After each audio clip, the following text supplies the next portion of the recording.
চারা গাছটা যে স্কুলে পাঠায় এটা একটা যৌথ প্রযোজনার ফসল।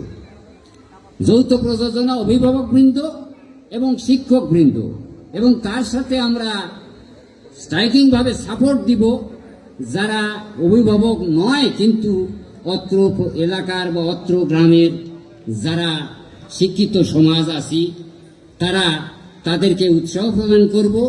মূলত উদ্দেশ্য হলো অত্র প্রতিষ্ঠানের ছাত্র বৃত্তিকরণ এবং শিক্ষকদের করণীয়। আমি অভিভাবকদের অনুরোধ করব, এই প্রতিষ্ঠান আমাদের পূর্বপুরুষ প্রতিষ্ঠিত করে গেছেন, তাদের আত্মা যেন পরিতৃপ্তি পায় যদি আমরা সুসংগঠিতভাবে এই প্রতিষ্ঠানকে পরিচালনা করতে পারি।